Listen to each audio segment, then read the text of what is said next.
So it's getting on in the afternoon here, and Ben Pink says everybody gets a low point at this time in the afternoon. So just kind of reach up and stretch a little bit and get the blood flowing. Stand up a second. Stand up, just stretch. Just kind of get that blood flowing, right? Like that. Wow, this is good. You guys are attentive. So, okay, let's start.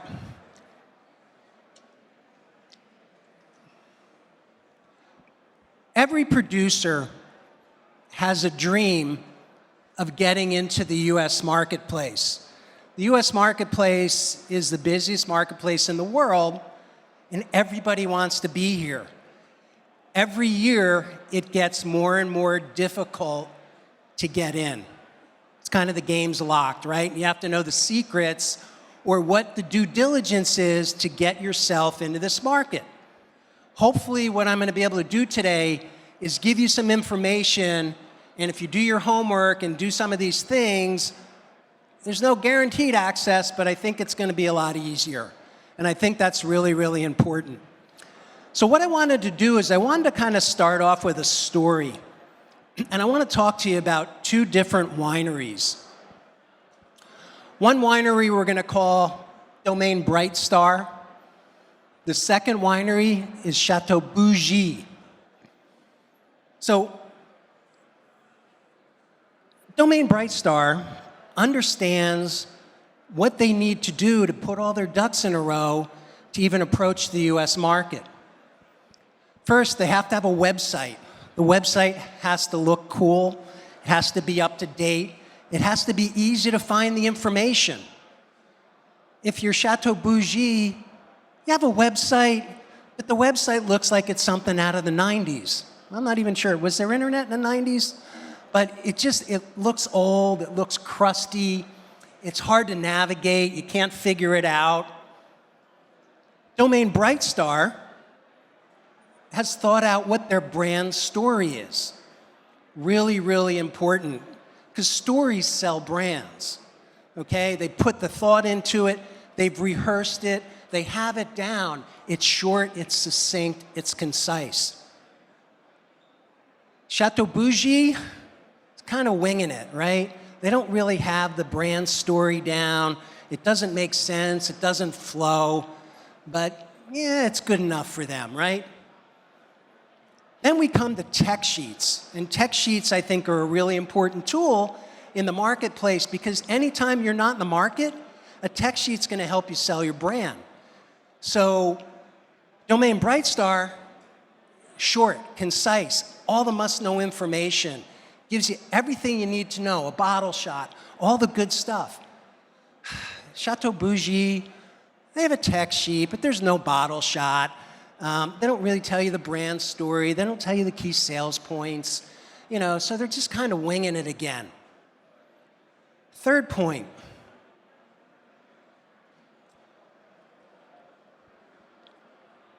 US press.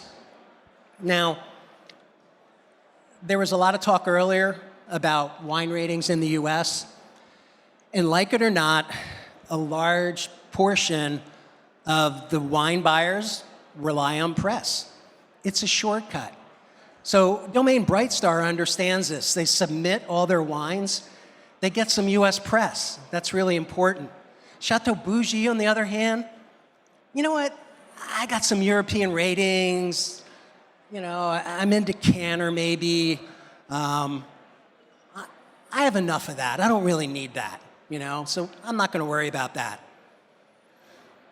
Then there comes the new aspect that everybody's learning these days. It's the social media part, right? So again, Domaine Bright Star does the homework. They have a plan, they've crafted a plan, they put it into place, they work it. There's a beginning, there's an end, and they follow a sequence. And that's really, really important. Chateau Bougie, they fly by the seat of their pants.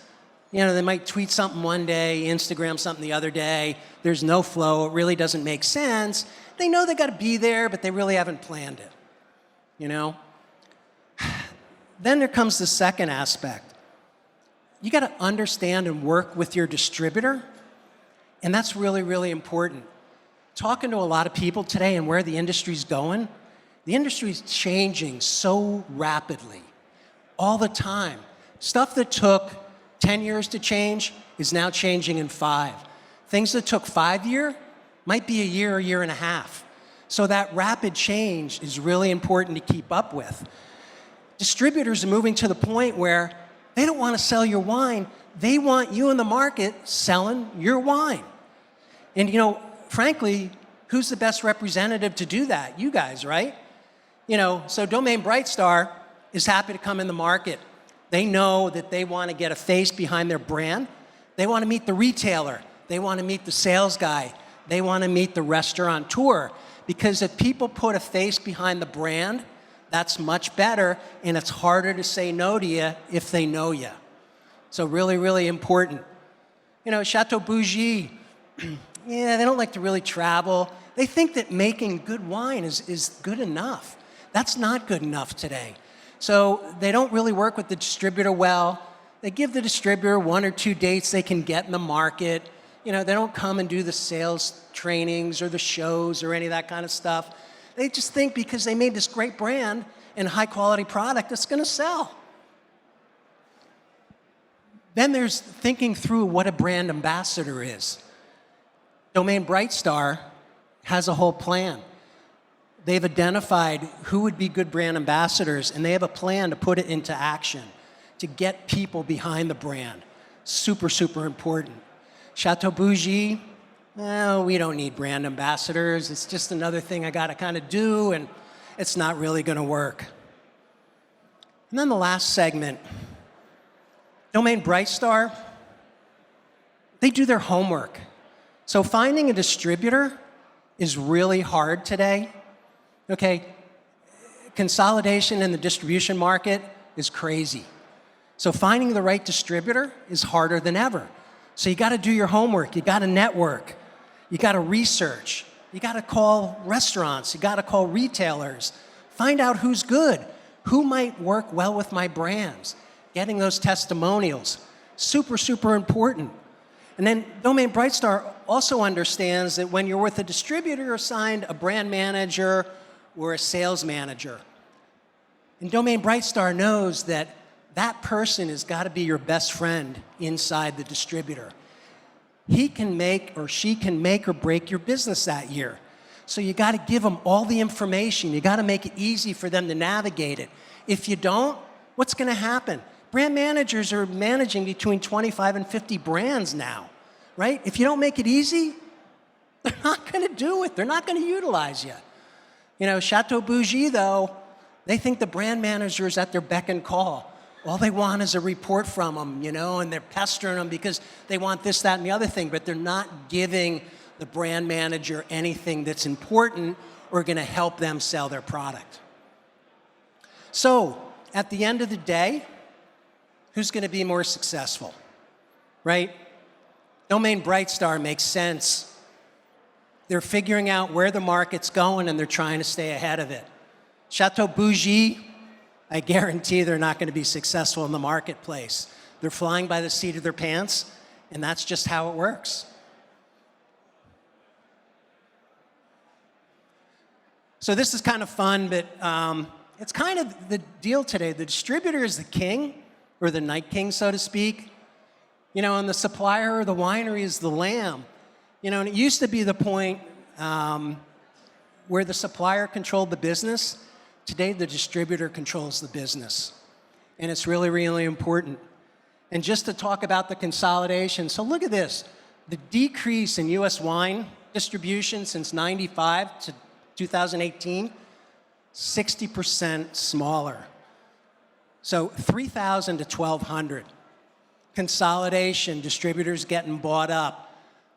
It's harder and harder to get into distribution because of this. The pie is smaller. In the same period of time, look at the increase just in U.S. wineries. 439%, going from 1,800 wineries in 95 to almost 10,000 today, okay? That's just the U.S. Let's take everything from Europe. Let's take everything from South America. Let's take Australia and New Zealand. all the other places that are trying to get in the market. It's crazy, and it's very difficult. So the two keys, I think, for penetration is, number one, you have to find the right distributor, and number two, you have to help them sell your product. So how do you help them sell their product? You do the sales meetings. You do the trade tastings. You do the work with. That's really important because that's how you build a brand loyalty and people that are ambassadors for your product and people that love to learn about that. That's huge. Second thing is you deliver top-notch marketing materials. You know, we talked in the story about the website. Website's your first impression for most people on a brand, right? A lot of people, anytime you hear of a new product, what's the first thing you do? You kind of Google it, right? And what comes up kind of gives you an impression of what the brand's like. Whether you've tasted it or not, that first impression is going to stick. So if you're not putting your best foot forward with the website and things, it's going to be trouble. Text sheets, bottle shots, press, social media. We talked all about that a little bit. So at the website, it's got to be attractive. It's got to be memorable. It's got to be well organized. It's got to have some education to it. And it's got to have easy to find information. One of the things I do with consulting is I work with people to develop text sheets. And it's really, really important. So I do a lot of research to see what brands are doing. I can't tell you how many times it takes me 25 minutes to find a text sheet on a website. That's not good. What happens when that happens? People move to the next brand in the book, right? Makes sense. Text sheets, my pet peeve. Text sheets have to be one page. They have to be short and concise. They have to tell the brand story. Key sales points, maybe only 3 things are the key sales points, because that's what's memorable. People only remember 3 things, and they don't even remember that if you don't say number 1, number 2, number 3. So you have to make that all part of your text sheet. You have to do a great bottle shot on it, okay? Because again, they might not have tasted your product, but they're making assumptions, and if the bottle shot is dingy, that's not speaking well for the brand. Wine press, kind of talked about that, and I'll keep coming back to it because there's a lot of buyers that aren't comfortable with their decisions, and they want to be able to justify what they buy. And the easiest way to justify it is if it has press. One pager, guess what? Really, really important because people don't read stuff much anymore. And the last aspect that hardly anybody is doing is making their text sheet relevant and on a smartphone so it's easy to read. The millennial generation, they're not reading anything unless it's on that smartphone. So if you don't have your text sheet so it's in a format that works on a smartphone, you're missing the boat. You know, before, say, the restaurant, they get going, everybody's kind of standing around. If it's on their phone, the waiter, waitress, sommelier, they can read through your text sheet, familiarize with your brand, and then they're sharp and know how to sell it on the floor. I think that's huge. Here's a good example of the bottle shots. So you can see the one on the left is a little dull, the one on the right is much brighter. Again, these first impressions are important. Look at Joe Phelps' Insignia, okay? If you had the dingy, dark-looking one, you're gonna pay $250 for that wine? Maybe not, you know? So you need to put your best foot forward. And this is interesting. So Outshinery, who does a really good job of creating some of this stuff, 93% of consumers consider visual appearance to be the key factor in purchasing decisions. So what's going on right now? Direct-to-consumer is huge and only gonna get bigger, okay? First impression on direct-to-consumer sites is your bottle shot better look really, really good. I love this. Good press is a buyer's shortcut, right? They don't want to do the homework. You know what? I need something in my category. I need New Zealand Sauvignon Blanc. I'm going to see who's presenting, and anything 90 or above I'm going to take. Okay? It makes it easy. They don't have to do the homework. But you need to have U.S. press. There's a bunch of them here, anything from, Parker. Parker doesn't judge the wines anymore, but it's still viable. Wine Enthusiast, Texom is coming up, Vineyards, Spectator's always there, Jancis Robinson a little bit, Decanter, Wine and Spirits, all those things work. But it's important because it's justification. So you need it. It's not easy, it's not inexpensive, but if you want to be in the market, it's a huge opportunity for you. And then what's new is the social media thing, and everybody's still trying to figure it out. And this continues to evolve and change so rapidly. You have to develop a marketing plan that you want to utilize on social media. Really, really important. You need to tell your story. You need to be consistent, like Robert said earlier. You need to be authentic. People want to buy things that are authentic, especially millennials. They want real stuff. They want to see behind the winery what's going on. They want to see your real people and just not some brand that's contrived for the marketplace. All those things are important. It brings your region to life. You can have fun with them, sharing a laugh, showing them you're human. All those things pull in consumers and makes it easier to like your brand. Very, very important. And then you can use all these different varieties. So there's YouTube, there's Twitter, there's Instagram, LinkedIn, Snapchat for the younger kids, and Facebook still for the older generation. All those platforms are important to be on, and each one of those platforms functions in a different way. So you need to do the homework, figure out what's the best way to reach your consumers on each of those platforms. Or if you don't want to play in all of those, figure out which ones are the most important and rank them. But you got to put some time and planning into it to make it work.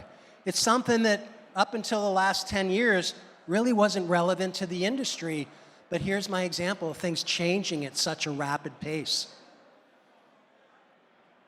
Inside the distributor, you really got to work to build the brand ambassador. That's huge because you can't be there all the time, and you need brand ambassadors talking about your products. Brand ambassadors can be a salesperson. They can be someone in a restaurant, a waiter or a sommelier. They can be someone on the sales retail floor. All those things work. And I like this quote from Joe Tripodio from Coca-Cola. He was the chief marketing officer. He says, awareness is fine, but advocacy will take your business to the next level. When people like your brand, they tell other people about it. So hugely, hugely important. Then here are a couple things that I always recommend to do to build your brand ambassadors and to get them in your corner. Trips. Everybody loves a trip, right? There's no better way to show your brand story. And I know that's not inexpensive, but if you get the right people and you take them on a really good trip, you have a brand ambassador for life.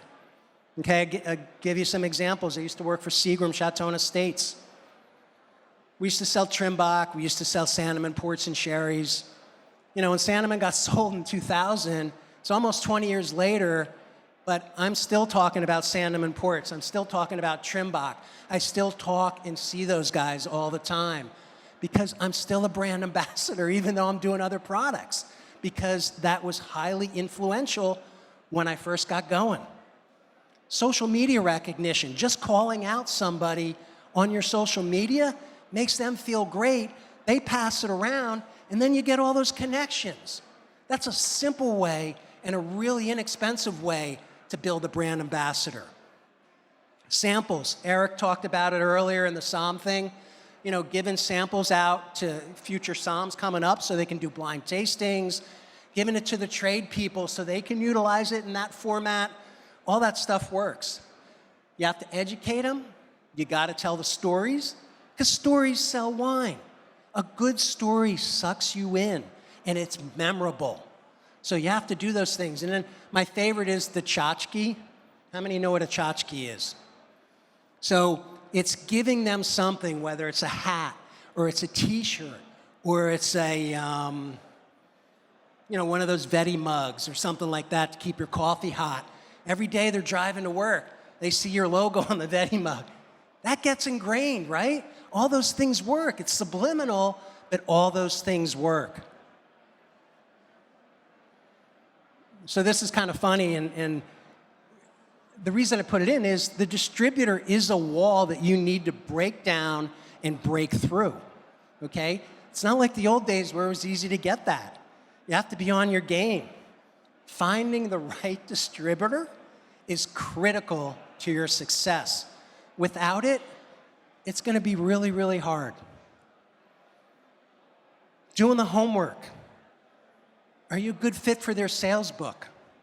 How might you figure that out? You know that little website called 750? You can put different zip codes in, and basically with that, you can get a list of distributors. Then you can look at their book, and you can see what they have in their book and see if your brand is a fit, or maybe it's not a fit. So it saves you time. I think that's really, really important. But doing the homework, are they paying their bills? You know the large ones do, but there's a lot of small distributors that aren't maybe. So do you want to take that chance, or do you want to do the homework and find out if their financials are in the right place? Do they have a market presence? Really going into some of the key markets you want to be in and visiting a retailer, a couple restaurants, and talking to people and ask who the best people in the marketplace are? That's a really great way. It takes time, but if you're going to invest in being in the US market, you need to do it the right way. So all that stuff takes work and planning. And do you know who the market influencers are in those markets? You can even research salespeople and sales managers today. You can look at LinkedIn, right? You can see what they're posting. You can do all that kind of stuff that kind of gives you a little bit of a psychological profile of these people and what's good. You can meet with them at their office. I think that's telltale. When you walk into an office and you first see the office, there's a lot you can tell about a distributor by what the office looks like. Is it organized? Is it disheveled? Is it neat? Do they entertain in the office? All those things tell you things that you need to know about the distributor before you make a decision. Look at their website, okay? That tells you a little bit more about their background, what they think is important. And then again, ask top accounts in the market. I love this. So this is your distributor sales manager, okay? He is literally drinking from a fire hose. 25 to 50 brands. Your job is to make his life easier. If you do that and that one thing, you're definitely going to be more successful than 90% of the distributor suppliers that are coming in.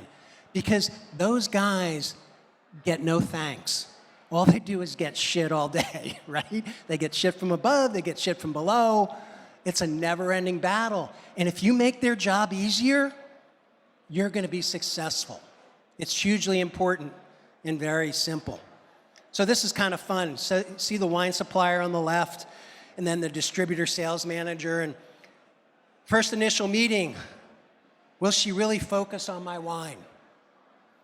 And look she's kind of got this look in her eye like, boy, I'm not really sure, right? So this is what she's thinking.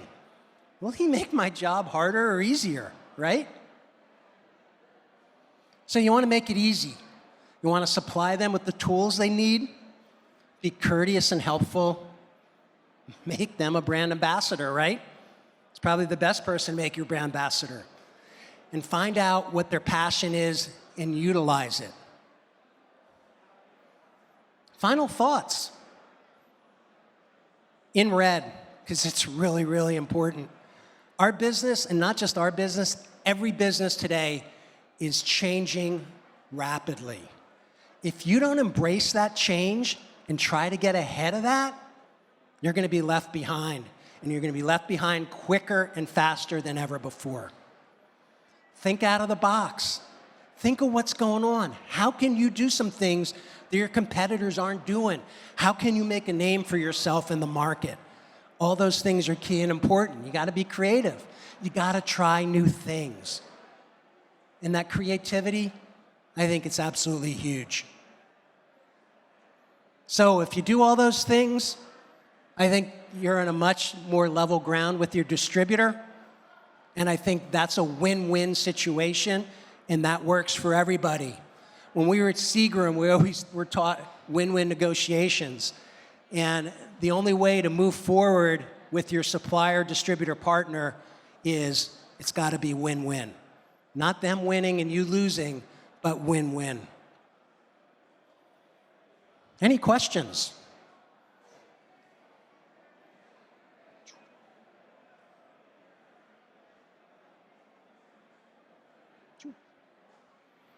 Thanks.